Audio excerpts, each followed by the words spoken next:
If you haven't seen the 1944 movie Gaslight or kept up with your Psychology Today subscription, gaslighting is when someone tries to make you question your own reality and sanity. And they do this by lying, they do it by speaking in contradictions, and by denying the reality that you know to be true. So that is how the White House is gaslighting the American people daily in an effort to cover up how it handled the case of Rob Porter. Today, the White House changed its story and tried again to shift the blame for how a man who had been accused of domestic abuse by these three women, including his two ex-wives, ended up working side by side with the president and the right hand of the chief of staff. The story magically, conveniently changed hours after the FBI director testified about a timeline that directly contradicted what the White House had said just yesterday.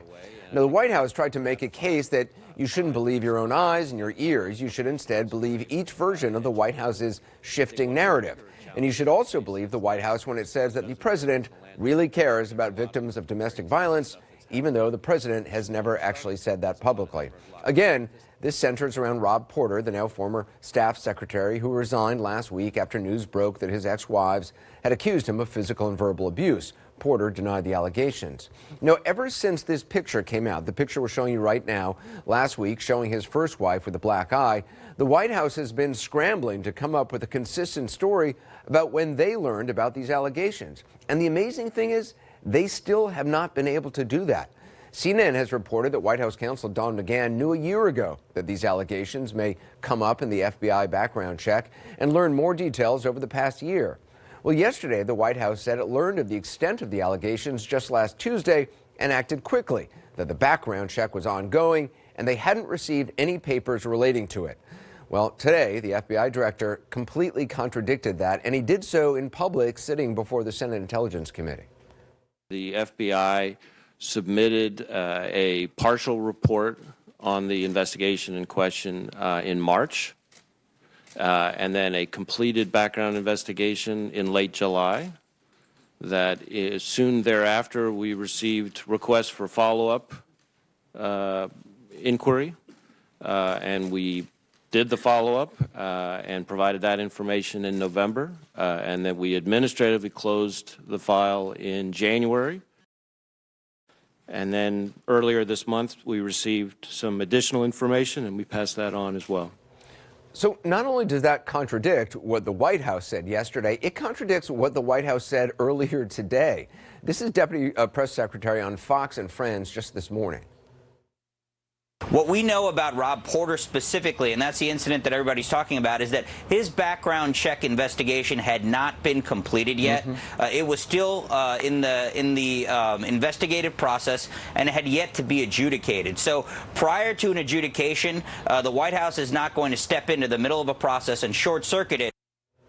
Hadn't been completed, was still being investigated. So that was at exactly 8:40 a.m. Then at 10:46 a.m., 2 hours and 6 minutes later, you heard FBI Director Chris Wray say that the White House's version of events wasn't true, that in fact the Bureau submitted a partial report in March, nearly a year ago, and a completed background investigation in July. Now, try and keep up, because that's a totally different timeline than what Press Secretary Sarah Sanders described from the podium just yesterday.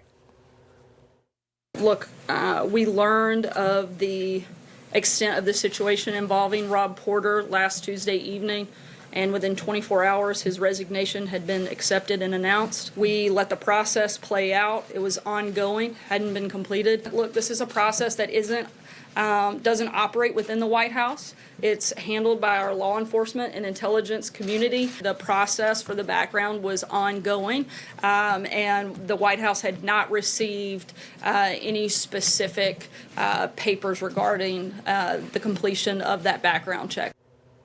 So, okay, that's just not true. So yesterday, Sanders blames an ongoing process, one that supposedly doesn't operate within the White House. She actually said that. She says it's handled by law enforcement and intelligence community, not operating in the White House. Then the FBI director testifies, and today Sanders is at the podium again and is asked what accounts for the discrepancy. The FBI portion was closed. The White House Personnel Security Office, who is the one that makes a recommendation for adjudication, had not finished their process and therefore not made a recommendation to the White House. Wait a minute. Who? The Office of White House Personnel Security? That is who she is now pointing the finger at. Remember, she just said yesterday, this is a process that doesn't operate in the White House. Now she is naming an office that has White House in the title, and she's blaming them for not making a recommendation yet to the White House, of which they are part. Now, even if you believe this news story, and that is a big if, given how the story has changed, but if somehow the White House's credibility is intact, then you'd have to disbelieve what they said yesterday. In the briefing room, reporters tried to get some clarity. So those two statements, the FBI director's statement, Mr. Wray, and your statement yesterday seem to be at odds with one another. Do you see anything that you'd like to clarify in terms of what I asked you today based upon your answer yesterday? Yeah, as I said earlier, my understanding is any information would have gone to the Personnel Security Office. That office had not completed their process in order to make a recommendation for adjudication to the White House. That was still ongoing, and therefore a recommendation had not been made. Yet the FBI director said today under oath that the completed background investigation was actually submitted in late July. So which one is it? Let me read this to you again. The White House Personnel Security Office, staffed by career officials, received information last year in what they considered to be the final background investigation report in November. But they had not made a final recommendation for adjudication to the White House because the process was still ongoing when Porter resigned. In the view of Personnel Security Office, the FBI's July report required significant additional investigatory field before Personnel Security Office could begin to evaluate the information for adjudication. We find those statements to be consistent with one another. All right, just keep it honest. Those statements are not consistent with one another. And let's not forget, this isn't some esoteric policy dispute. This is about a man with a sensitive White House position accused of domestic violence against at least 3 women. Just last week, he was being praised by the White House, and today CNN learned that he was in serious discussions to actually be promoted when all of this blew up. Sarah Sanders was asked about that today. She said she didn't know. Also today, Chief of Staff John Kelly is quoted in the Wall Street Journal in regards to how the case has been handled. He said, quote, "It was all done right," end quote. It was all done right. Again, from the White House, don't believe the FBI director. Don't believe your eyes and your ears. Believe us. Now, on Friday, the president said it was a tough time for Rob Porter. And then over the weekend, he lamented on Twitter about lives and careers being destroyed because of, quote, a mere allegation. No mention of lives ruined because of domestic violence, no mention of women at all. But the White House is sticking to its story that, above all, the president cares about victims. Does the president believe the women?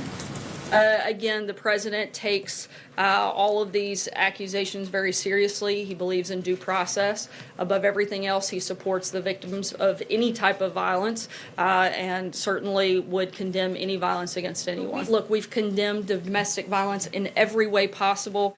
Keeping him honest, that's actually not true either. The president has not actually condemned domestic violence in every way possible. And he actually hasn't condemned domestic violence in any way possible. Opening his mouth and saying those words, that would be one way to condemn domestic violence. But he has not done that. In fact, he has a long history of defending men accused of harassment and violence against women, including himself. Now, the president was on camera 2 different times today. He had 2 opportunities to get on the record with this deep-held belief the White House swears he has. Here was the first opportunity this morning. Here's how it went. President, do you believe Rob Porter's ex-wives? Do you believe Rob Porter's ex-wives, Mr. President? Very much. Sorry. Thank you very much, Cecilia. Do you believe Rob Thank you, Porter's Cecilia. ex-wives, Mr. All right, y'all head that way, guys. Time to start going. Let's go. Let's go. Now, remember, according to Sarah Sanders, above everything else, the president supports the victims. Here's the second opportunity for him to say something this afternoon. Mr. President, thank you. Give a message to domestic Thank you violence very much. victims. Thanks, Alex. Thank you. Thank you. Thank you. Thanks, everyone. Thank you. And that was it. Now, above everything else, the president supports the victims, says the White House. The White House says, don't believe your eyes, believe us. We asked the White House for anyone to come on the program to talk about any of this tonight. They said no.